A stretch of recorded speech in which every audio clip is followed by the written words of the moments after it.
جهان قرن 21 که سازندش موفق ترین موجودات یعنی بشر است.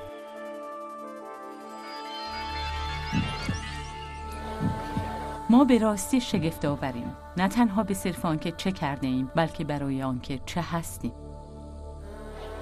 طی 4 میلیارد سال تکامل سرانجام بدن انسان به وجود آمد که شامل مجموعه یکتایی از اجزا است. به این فهرست توجه کنید: 100 تریلیون سلول، 640 عضله، 200 استخوان، قلبی که در طول عمر انسان 2.5 میلیارد بار می‌تپد، کالبدی که 5 بار خود را بازسازی می‌کند و مغزی که قادر است 1000 میلیارد ارتباط برقرار کند. چگونه تمامی این اجزا به یکدیگر پیوستند؟ داستان شگفت‌آوری است. سرگذشت ما. با آقای انسان آشنا شوید. او نیز همانند شما و 6 میلیارد تن دیگر عضو خاندان بشر است.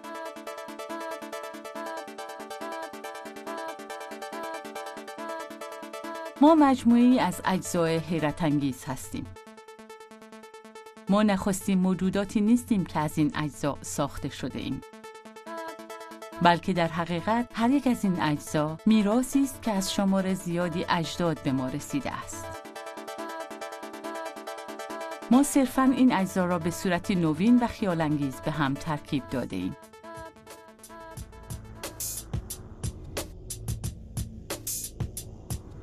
نقشه اولیه بدن ما یعنی اسکلت ما در واقع 5 میلیارد سال پیش در یک کرم ابتدایی آغاز شد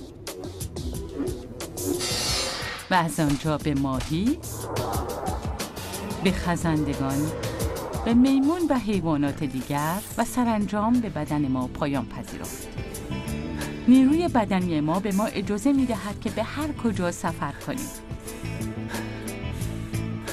چرا که 200 میلیون سال پیش اجداد پشمدار ما از سیستم خونگرمی استفاده می‌کرد. دست ما تغییرپذیرترین آلت چند مصرفی در جهان است که توسط قوه بینایی شگفت‌انگیز ما هدایت می‌شود. این همکاری مدیون 30 میلیون سالی است که میمون در میان درختان از شاخه‌ای به شاخه‌ای می‌پرید.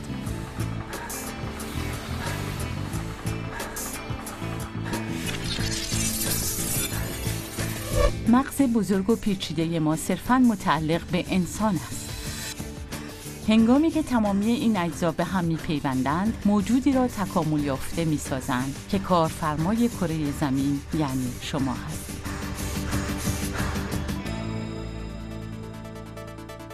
شگفت این که کارنامه آنچه ما بوده ایم در وجود ما باقی است تا زمانی که مجدداً ساخته شود.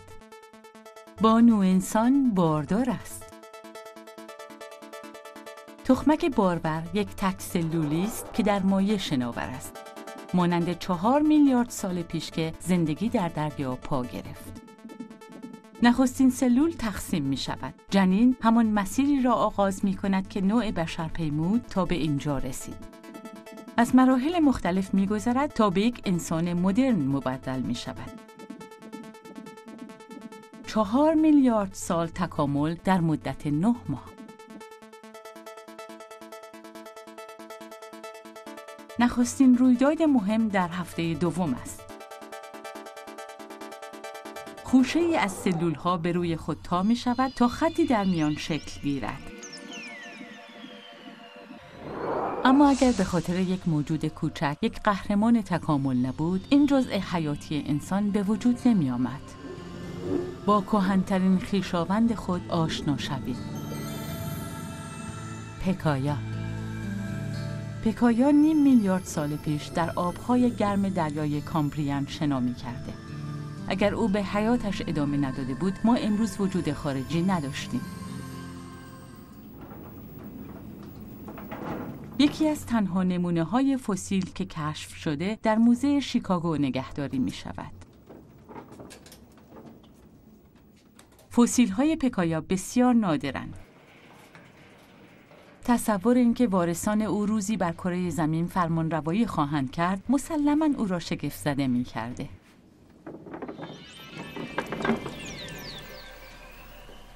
ریچارد کیسل دیرین شناس این موزه هم مثل ما دین بزرگی به پکایا دارد.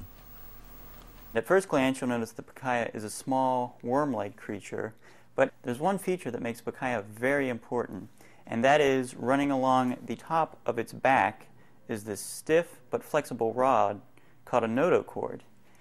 And the notochord is very important because it is from the notochord that the backbone of all vertebrates, including us, would evolve. ستون فقرات. اما جهان در آن دوران بسیار خشن بوده. هیچ یک از موجودات دیگر اسکلت داخلی نداشتند و برای نجات خویش از هیولاهای اطراف قشر سخت خارجی مانند صدف آفریدند. این هیولاهای 6 فوتی به آرواره‌های خرد کننده و پنجه‌های گیره مانند مجهز بودند. در چنین محیطی بود که پکایا شنا می‌کرد. با بدنی نرم و 2 اینچی بی‌دفاع، نه دندان، نه چنگال و نه قشر سخت صدفی، بلکه صرفاً ستونی نازک داشت. Had you looked back at that time and saw this ocean ecosystem with all of these animals, with these large predators, with this little Pikaia, and if you were to bet on who would survive, the last animal that you would probably bet on would be the Pikaia. 500 میلیون سال بعد پکایا در وجود ما به حیاتش ادامه می‌دهد، چرا که نوتوکورد او اسکلت بدن ما را تشکیل می‌دهد. و خاصیت مهم اسکلت این است که می‌توانید با آن موجود بسیار کوچک و یا بسیار عظیم بسازید. Hello everybody. Come on, move in so you can hear me. Hopefully you can. My name is Richard, and I'm a paleontologist here at the Field Museum. Does anybody know what this dinosaur is? The name of this dinosaur? Yeah? Right. This is a Tyrannosaurus rex. نامش سو است و بزرگترین فسیل تیرکس است که تاکنون کشف شده. کودکانی که در اطراف آن هستند اندازه عادی دارند، ولی هر دو از نوادگان پکایا هستند. Very rarely do we actually find a complete skeleton like this laid out on the ground. ستون فقرات، استخوان‌ها و عضلاتی که در تمامی مهره‌داران وجود دارد یکی است و طی 400 میلیون سال گذشته تغییر نیافته. میراث پکایا یعنی ستون فقرات طرح‌های گوناگونی در بدن‌های مختلف به وجود آورده که هر یک بسیار موفق بوده است.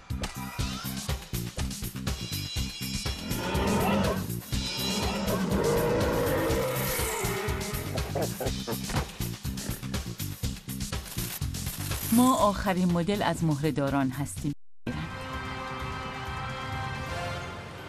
هر شب هزاران نفر از مردم عادی گرد هم می‌آیند تا شاهد این اعمال جادویی باشند. The circus is about the human body showing us our potential. And in order to do so, we show you the extreme.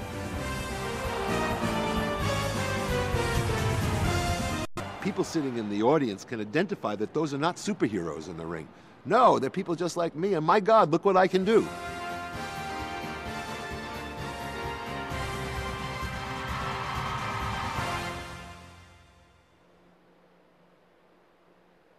بدن الکسی ولتنکو از زمانی که 12 ساله بوده تحت تعلیمات شدید قرار گرفته. در کانون این ماشین اعجازآور اسکلت است، مانند چهارچوبی که هم محکم و سخت است و هم انعطاف پذیر. استخوان‌های بدن شما شگفت‌انگیزند، چون می‌توانند در برابر فشاری که سنگ خارا را خرد می‌کند مقاومت کنند، در حالی که وزن آنها 1/5 وزن پولاد است. سرعت حرکات الکسی فشار را بر استخوان‌بندی او تا جای افزایش می‌دهد که وزن او به 3 برابر می‌رسد. سر اینکه چگونه می‌توان در برابر این فشار مقاومت کرد در ساختمان استخوان شما نهفته است. شاید فکر می‌کنید استخوان شما جامد است، اما در حقیقت از مواد معدنی سختی مثل کلسیم و کالاژین ساخته شده. بدون کالاژین استخوان ما مانند شیشه خرد خواهد شد. و بدون کلسیم مانند لاستیک خم می شود. قسمت مهم دیگر اسکلت غضروف است. میان استخوان‌ها که بتوانند فشار ضربه‌های ناگهانی را تحمل کنند.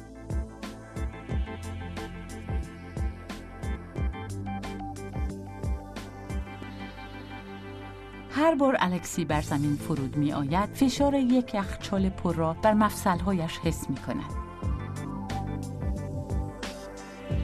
استخوان‌های او می توانند این وضع را به علت داشتن غضروف تحمل کنند.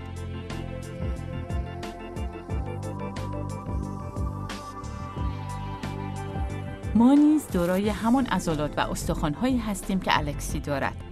اما علت عمده این که بدن او می‌تواند اعمالی را انجام دهد که ما نمی‌توانیم تعلیمات است.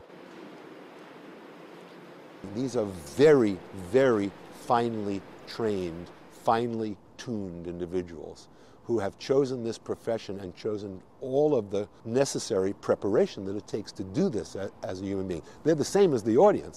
The difference is they've built themselves in an extraordinary way and they've trained to do it.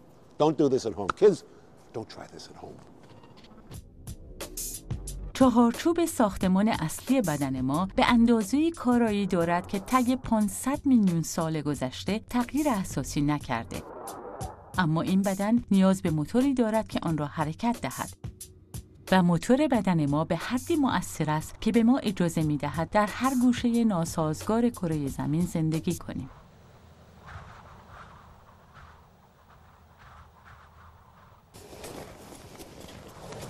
بشر از نوع پستانداران است و پستانداران سیستم انرژی همه گونه شرایط جوی را دارند. کوههای اسکاتلند در ماه فوریه. فقط 7 ساعت روشنایی روز در درجه‌ای که به طور متوسط 0 است. در واقع به خاطر زمستان‌های سخت اینجا از وحوش خالی است. با این حال هر تعطیلی آخر هفته هزاران نفر در اتومبیل‌های گرم خود به بالای کوه می‌روند. صرفاً برای تفریح. We are strange creatures as humans. We want to come into these kind of environments to have fun, excitement, thrill, risk or whatever, to test ourselves. Rather than just plodding the same ground all the time, we go and explore new horizons, new climes, new countries. It's fantastic. Jas Hiporn مربی کوهنوردی است. This thing, the axe, it's our travelling or moving point of safety and anchor and belay. Yeah, and it becomes like a very intimate part. امروز جز به کارآموزان جدید در کلاس جنگلبانی اصول اولیه عملکرد را درس می‌دهد. کار مربیان این است که گروه‌های کوهنوردان را راهنمایی کنند تا تفریح سالم داشته باشند و با خطر مرگ روبرو نشوند. این کوه‌ها افراد بی‌احتیاط را به کشتن می‌دهد. The worst, for instance, I think in the mountains, certainly my living memory, and that's when I was a child, was in 1971 when a party of school children were coming up to go across the Cairngorm Plateau. They had instructors with them. They had got the top chairlift up, which meant it was good weather at the time.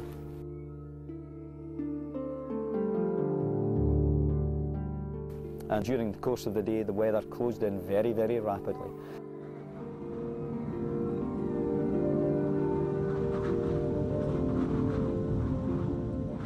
They never reached the destination they're trying to get to.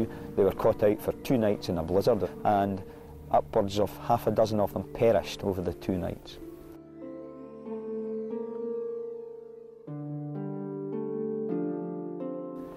The sad thing is, they were something like 100 metres from shelter.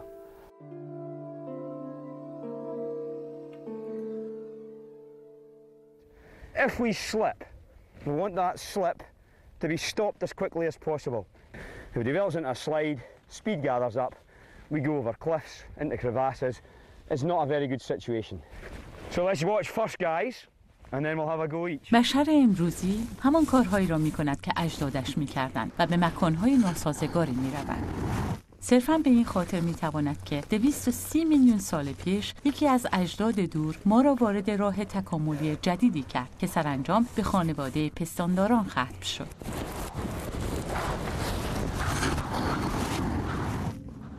ما به یک سیستم انرژی جوی مجهز هستیم که می توانیم در هر گوشه جهان زندگی کنیم. پستانداران نخستین موجوداتی بودند که جنین را در دوران پرورش داخل بدنشان نگاه می داشتند. همون کاری که امروز ما می کنیم. در این دوران انرژی ضروری از طریق تغذیه و حرارت بدن مادر دائما به جنین می رسد. و انرژی مادر مانند دیگر پستانداران مستقیما از غذایی که می خوریم به بدن ما می رسد.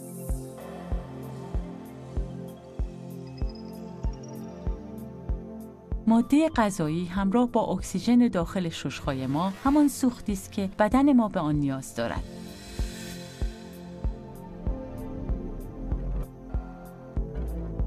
این انرژی از طریق خون گرم ما به تمام بدنمان میرسد و ایجاد حرارت می‌کند.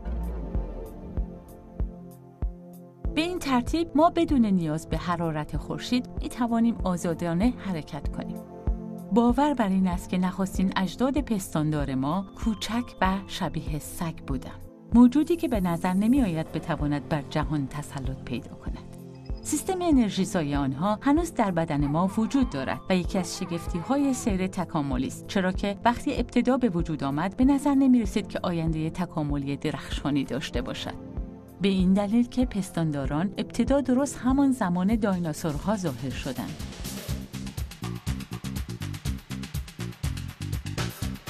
دایناسورها موفق‌ترین گروه حیواناتی بودند که آن زمان در سراسر جهان زندگی می‌کردند، چون کره زمین جوی داغ داشت. حرارت خورشید و خون سرد آنها به بدنشان فرصت داد که بزرگتر و بزرگتر بشود. و بدن عظیم آنها تا 100 میلیون سال بر کره زمین سایه افکنده بود. در حالی که خزندگان عظیم برای برتری بر یکدیگر تلاش می‌کردند، اجداد پستاندار ما در سر راه آنها ظاهر نمی‌شدند.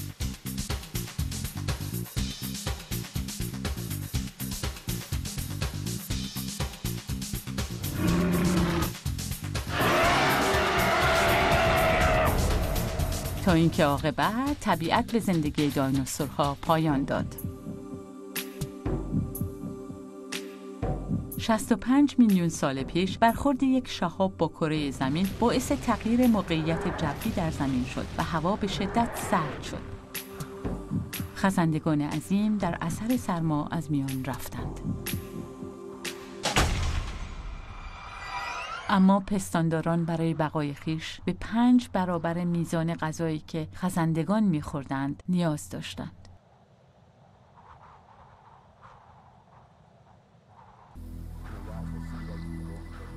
در هوای بسیار سرد کوهستان کرنگورم مصرف غذا حتی بیشتر است. گروه جذب 2 برابر مصرف روزانه یعنی به 5000 کالری غذا نیازمند است. زیرا در همان حالی که بدنشان انرژی تولید می کند، انرژی نیز به صورت حرارت از دست می دهد. بدن ما باید 1 درجه حرارت دائمی را حفظ کند.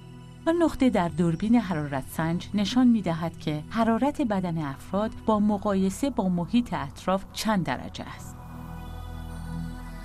هرچه تفاوت این دو بیشتر باشد، انرژی آنان زودتر از دست می رود.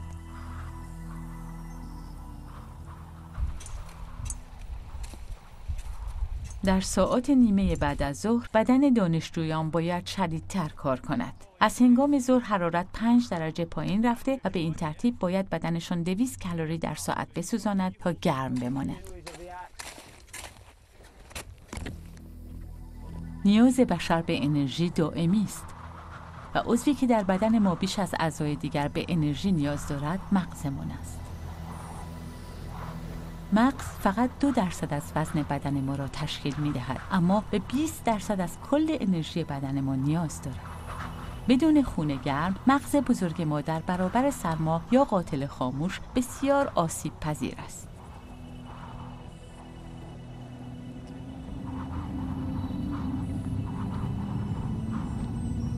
The first sort of signs of it coming on are just very simple, like just feeling tired, maybe getting a wee bit cold. If I'm out with other people, I would probably start getting grumpy if they're walking in front of me and, you know, really quite irate, which is out of character, which is another classic sign. If I'm shivering, it's still a relatively good thing because that's when my body's saying, listen, we need some energy, we need some heat here, and the muscles are trying to create friction to warm them up. If I don't warm up and I stop shivering, that is a real benchmark sort of sign. That means the body has said, whoa, we're going to shut down even more now, so my toes, my hands, my nose, my ears, all getting cold, and start to withdraw to just looking after the central core. And in doing so, the brain will start to sort of function just a little less effectively than it even is doing at the moment. And eventually I'll probably sit down, have a little sleep. این خوابی است که شما هرگز از آن بیدار نخواهید شد. در ابتدا اجداد پستاندار ما برای گرم نگه داشتن بدنشان پشم داشتند. اما ما مغز هوشمندی داریم تا راه‌های دیگری جلوی ما بگذارند. You're warm enough. I'm so happy for you.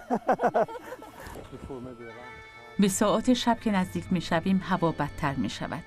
درجه حرارت به سرعت رو به پایین می‌رود. جاز تصمیم می‌گیرد از این فرصت استفاده کند تا مقدار تحمل دانشجویانش را در برابر سرما امتحان کند. آنها باید یک پناهگاه اضطراری برای گذراندن شب درست کنند.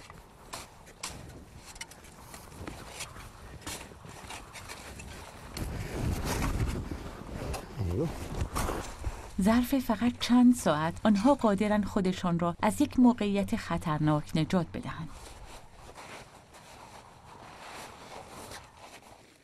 این ذکاوت بشر است که میتواند از برفی که ابتدا سلامت آنها را تهدید میکرد به نفع خودشان استفاده کند. بدن ما پستانداران به ما اجازه میدهد که وارد این محیط ناسازگار بشویم، اما این مغز ماست که جهان اطراف را با زندگی ما تطبیق میدهد و بقای ما را تضمین میکند. اگر اجداد ما در 230 میلیون سال پیش سیر تکاملی را به سوی پستانداران طی نکرده بودند، ما امروز این سیستم انرژی را که میتواند به پرورش مغز شگفت‌انگیز ما نیرو بدهد نداشتیم. Right here, we have a human brain, and it's about 3 pounds of massive jelly here that sits at the top of your spinal cord. This is basically an extension of the spinal cord that's taken 500 million years to evolve from what used to be just a simple notochord all the way to the modern mass that you see in front of you here. And it's the seat of everything that makes us human. Our hopes and our dreams, our desires, our ability to appreciate a piano sonata or to do abstract mathematical calculations. So let's have a look inside and see what makes the human brain special. آیا تا به حال کنجکاو بوده اید که بدانید داخل مغز شما چیست؟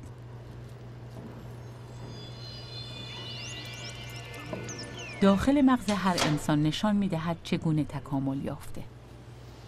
So what we have here is now a central view of the brain, where we've taken the brain and we've cut it right in half down the middle here.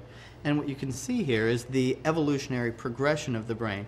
The oldest part of the brain, the sort of fish part of the brain, if you will, is here in the center. And we've also then got the more reptilian portion of the brain, which connects the two hemispheres to each other. And then finally we've got the outer surface, the cortex, the most evolutionarily advanced portion of the brain.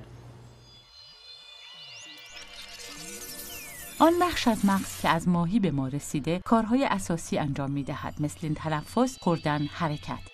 بخش خزندگان حس‌های بدن را مانند بوییدن و دیدن و علت و معلول ساده را کنترل می‌کند. بخش پیشرفته پستانداران مربوط می‌شود به احساسات و افکار پیشرفته. Evolution is conservative. You don't throw out a good thing once you've developed it. All of these basic life support functions present in fish and reptiles, once those abilities evolved, evolution didn't throw them out, it simply layered them on top from one portion onto the next, from the fish brain to the reptilian on up into the modern human brain. در هفته هفتم مغز یک جنین ثانی 40,000 سیناپس یا محل تماس دو عصب را تولید می کند. اما اگر نتواند اطلاعات حسی دریافت کند هدر خواهد رفت. به این سبب چشمان این جنین از پیش به کار افتاده است.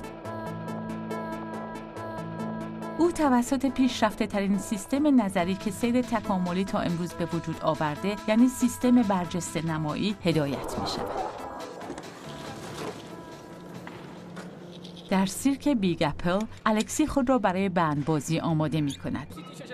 او مسئول تور ایمنی است، چرا که احتمالاً بیش از دیگران به آن نیاز خواهد داشت. هنگامی که او و آرتور در 50 فوت ارتفاع میله بندبازی را رها می کنند، تنها لحظه‌ای فرصت خواهند داشت تا دست یکدیگر را بگیرند.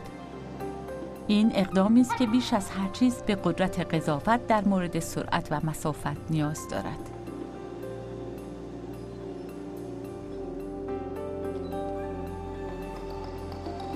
They launch themselves, they're using their muscles correctly, and then they just go into a space that you and I don't know.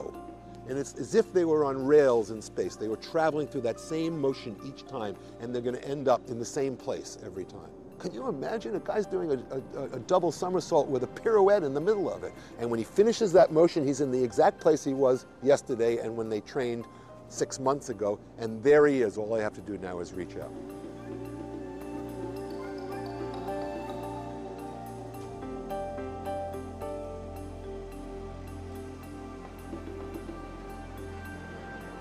نقش الکسی در این نمایش این است که به جهشی مرگ‌گریز در فضای خالی دست بزند و کار اولک این است که او را در هوا بگیرد. رمز موفقیت چنین ارتباطی در دید استریواسکوپ ما قرار دارد. طرز کار به این صورت است که دو چشم ما دو منظره اندکی متفاوت را از یک صحنه به ما نشان می‌دهند. وقتی حرکت می‌کنیم، مغز ما این دو نیمه را کنار هم می‌گذارد و یک تصویر سه‌بعدی برای ما نمایان می‌کند. بدون این دید سه‌بعدی، بندبازان نمی‌توانند دست‌هایشان را در فضا به همدیگر وصل کنند.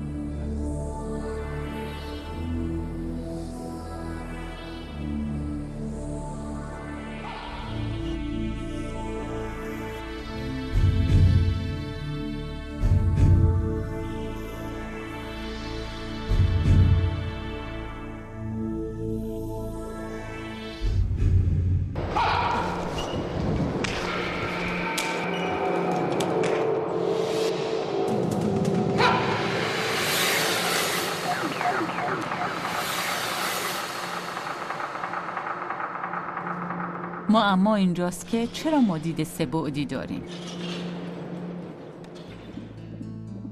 چشمان ابتدا مانند ماهی در دو طرف سر قرار گرفته‌اند. آن وقت در 14 هفتگی جنین چشمان از پهلو به جلو منتقل می‌شوند. پرسش اینجاست که چرا؟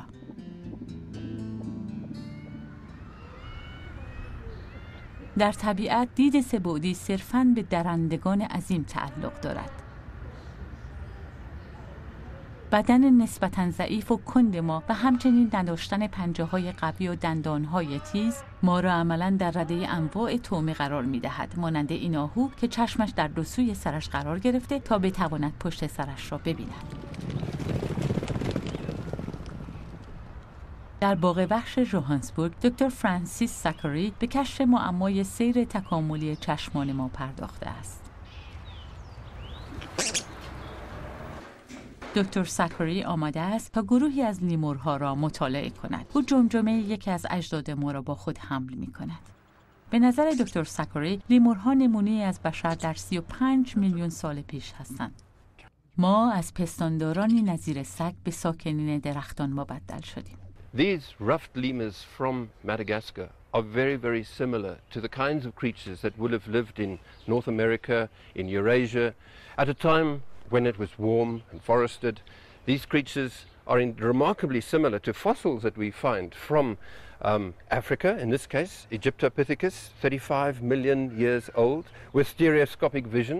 They were behaving very much like lemurs, such as this one. Meet your relative. Clearly, these creatures are using stereoscopic vision. They need the ability to use their eyes stereoscopically in order to leap onto branches to get away from predators.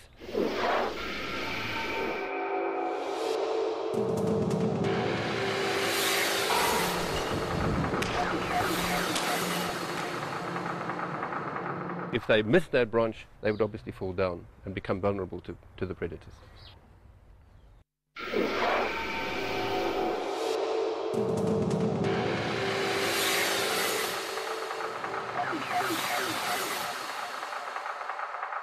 35 میلیون سال پیش یک سیستم هدایت کننده به مغز روبه رشد ما یاری داد تا بتوانیم در آن دنیای خطرناک زندگی کنیم. یک تغییر عمده دیگر تکامل دست ما بود. اما تلاش‌های اجداد ما با امروز فرق داشت. Yeah, in the case of lemurs, they're able to hold onto a branch. They don't have quite the dexterity that we see later. That only comes about 2 million years ago. دست بشر تا 13مین هفته جنین کاملا شکل می‌گیرد و 60 به 4 انگشت دیگر مرتبط می‌شود. دست اجداد ما شستی داشت که عقب‌تر از شست ما قرار گرفته بود. آنها نمی‌توانستند این کار ساده را انجام بدهند. بنابراین اگر ما به همان صورت باقی مانده بودیم، نمی‌توانستیم کارهایی مثل عوض کردن کانال تلویزیون را انجام دهیم.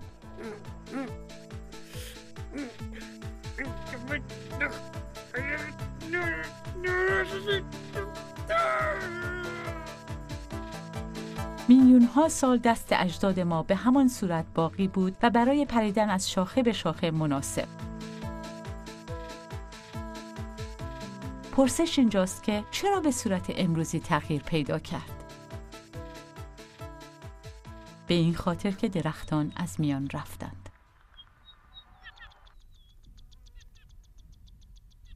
Between about 4 and 5 million years ago, this landscape would have been much more forested than it is today.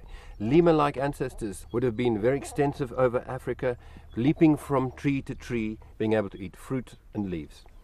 But within the period between about 3 and 2 million years ago, there was a change in climate. It got cooler, there was global cooling, and forests in Africa began to become more fragmented, which meant that our ancestors in the trees had to make a decision to come down and look for alternative food resources in the opening landscape.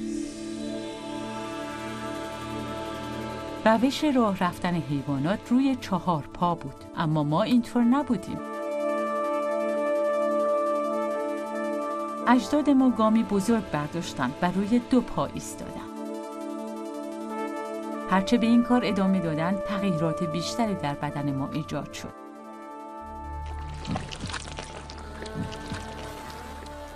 دو پای ما زیر بدنمان قرار گرفت و زانوان ما به هم نزدیک شدند. لگن خاصره ما به صورت کاسه‌ای شکل گرفت. سر ما از حالت خمیده به صورت عمودی درآمد و در رأس ستون فقرات قرار گرفت. و سرانجام در پایان این تغییرات ما آماده رهنوردی شدیم. با این حال چون این کاری غیر عادی برای یک حیوان است، ما هنوز ناچاریم این روند را از نو بیاموزیم. این کودک 12 ماهه است و مانند اجدادش در 3 میلیون سال پیش گام نخستین را در جهت تکامل به سوی 2 پایی برمی‌دارد.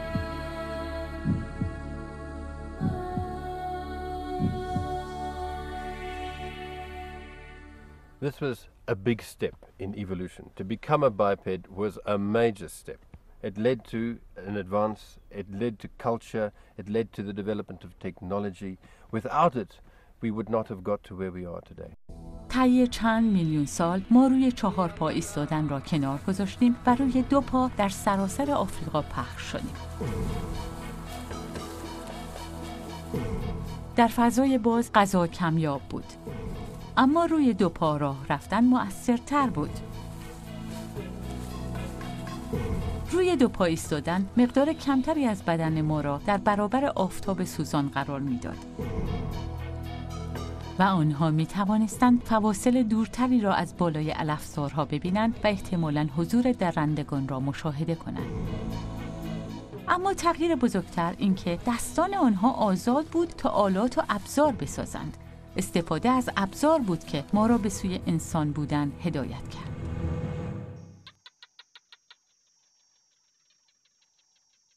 سه میلیون سال پیش اجداد ما در این بخش از آفریقای جنوبی به دنبال طعام می‌گشتند. امروز در یک پارک حفاظت حیوانات گروهی از دانشجویان رشته مردم شناسی با راهنمایی درک رافسی مانند اجدادمان به دنبال غذا می‌گردند. دریک به عنوان رئیس پارک گله آهوان را کنترل می‌کند تا یکی از آهوان را که لنگ است بیابد. دانشجویان آمدند تا به او کمک کنند و یک آزمایش انجام دهند. آنها می‌خواهند بدانند اجداد میمون نمای ما چگونه در این جهان زندگی می‌کردند.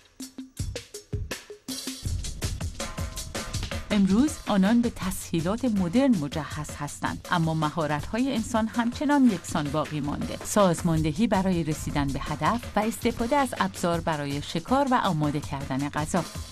Eating both plant food and meat, they were getting access to protein. One source of protein would have been the meat of the animal antelope, and they would have been able to drive away those predators and get access to meat. دانشمندان بر این باورند که تغذیه پروتئین فصل نهایی را در سیر تکاملی ما هموار کرد. طی تنها 2 میلیون سال مغز ما 300 برابر افزایش یافت. و با کشف آتش در 1 میلیون سال پیش ما نخستین گام‌ها را در جهت کنترل بر جهان اطراف خود برداشتیم. اما ما هنوز به مرحله بشر مدرن نرسیده بودیم. ما به یک تغییر نهایی دیگر نیز نیاز داشتیم و آن خلاقیت بود. نیمی از دوران بارداری سپری شده. شگفت‌آور این که جنین از همکنون به صورت یک انسان مدرن تکامل یافته.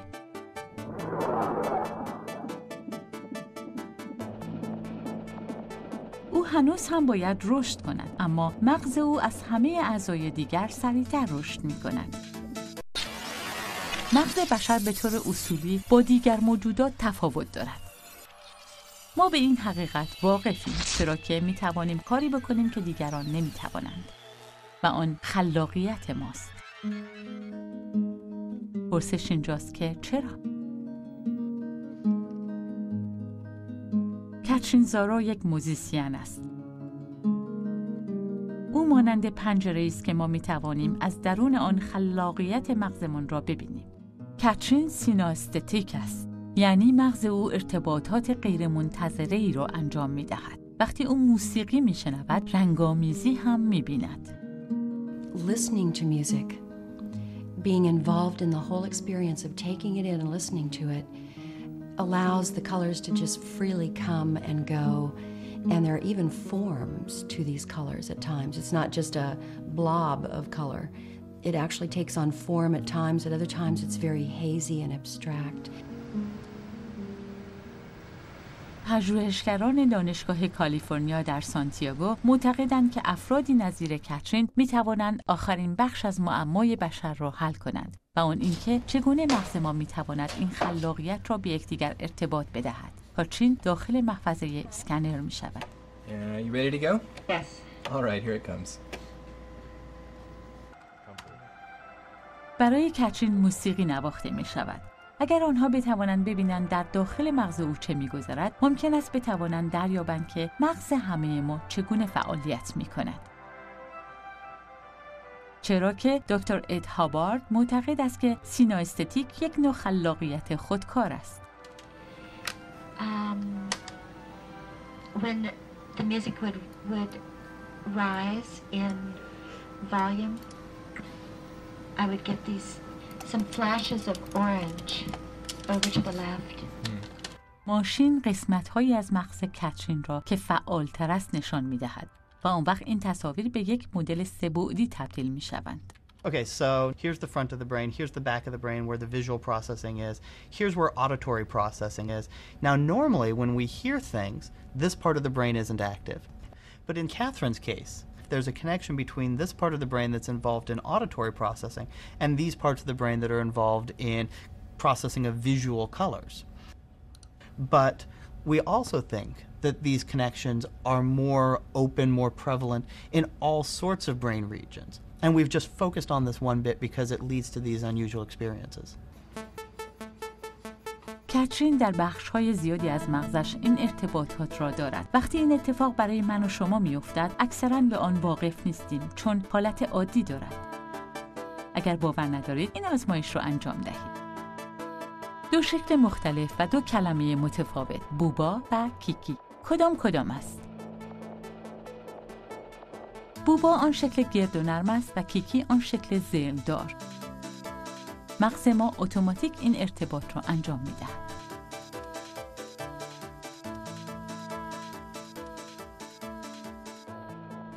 او معتقد است که این توانایی طی قرن‌ها در مغز ما به اصطلاح سیم کشی شده و ما را از میمون‌ها جدا می‌سازد. This is actually a macaque monkey. And what you can see here is that there's this very deep gash here that divides the visual parts of the brain from auditory parts of the brain. In humans, there's no such gash because this area has been filled in with all of this extra brain matter that's now dedicated to making these correspondences between the senses, between linking vision and touch, between vision and audition, and these cross-modal connections may be what's underlying our ability to do a variety of abstract things that we all do every single day, like in the Kiki Bouba example, or in the case of abstract mathematical cognition, which again lies in this area of the brain that seems to be differentially expanded in humans compared to other non-human primates. قدرت خلاقیت ما از توانایی مغز ما در ایجاد ارتباطات متولد شده. کارایی این ارتباطات و یا سیناپس های مغز ما هزاران بار مؤثرتر از میمون هاست. چطور شد که مغز بشر تا این حد در ایجاد این ارتباطات پیش رفت؟ پژوهش‌های اخیر آن را مدیون تغذیه صحیح غذای مغز می‌دانند. از قدیم گفتند که اجداد ما برای بقای خویش در دشت‌های آفریقا به نبردی شدید دست زدند تا بتوانند حیوانات وحشی را شکار کنند که هم به بدنمان نیرو دهند و هم به رشد مغزمان. اکنون شماری از دانشمندان بر این باورند که بهترین غذای مغز از دریا حاصل شد.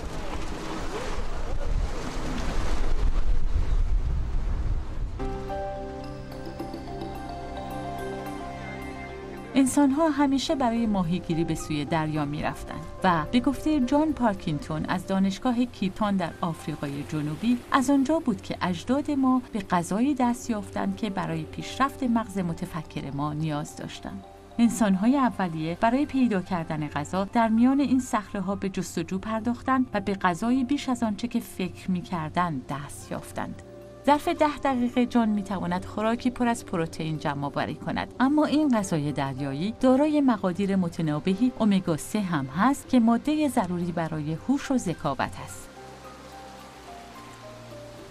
Yeah, as well as the protein and the carbohydrates, they are very rich in the kinds of fatty acids that the brain needs. So when the body detects that it's getting access to these fatty acids, it shuttles them straight to the central nervous system of the brain. So I think you could say that this is a critical moment in hominids supplying themselves with what was necessary to build a really complicated brain. این خوراک سیر تکاملی بشر را تغییر داد. عوامل بروز این تغییر مردان نبودند بلکه زنان بودند. وقتی مردان به شکار می رفتند، زنان به ماهیگیری می پرداختند و زنان بودند که فرزندان تولد نایافته خود و مغز در حال رشد آنان را تغذیه می کردند. شواهد قاطع در سیر تکاملی بشر را می توان در سطل زباله کسانی که 100,000 سال پیش در این منطقه زندگی می کردند پیدا کرد. توده صدف‌هایی که بر جای مانده و ابزار اولیه سنگی که در همون محل پیدا شده. I think traditionally people had thought that once people became modern and were intelligent gatherers and hunters and collectors, they broadened their diet base and began to collect shellfish. But it seems to me much more likely that what is in fact happening is that it's the provision of all of this wonderful brain food that's coming out of the sea that's allowing people to become modern. این دریاست که آخرین تکه از معمای بشر را به دست ما می‌دهد. اما این داستان هنوز به پایان نرسیده. در هفته‌های پایانی دوران بارداری، تغذیه جنین در حال رشد بیش از پیش مهم است. ما هنوز در سیر تکاملی خود دست داریم. جنین ما تقریباً به پایان سفر خود رسیده است. مغز او آخرین عضوی است که پایان می‌پذیرد. شگفت‌آور این که کمتر از 70% از ارتباطات مغزی او پیش از تولد تکامل یافته و مابقی آزادند تا پس از تولد او را با محیط تطبیق دهند، اگرچه او به آن نیازی نخواهد داشت، چرا که همه چیز برای ما آماده است. ما اکنون به راستی کنترل را در دست داریم.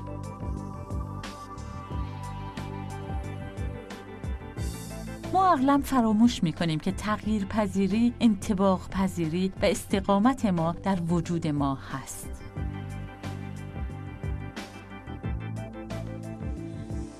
هر انسانی با توانمندی بسیار زیادی متولد می‌شود، چرا که تکامل و مجموعه‌ای از ویژگی‌های جسمی در ما وجود دارد.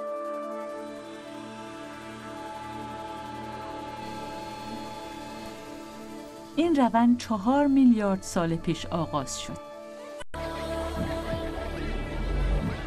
چند میلیارد سال گذشته موجودی استثنایی خلق کرده.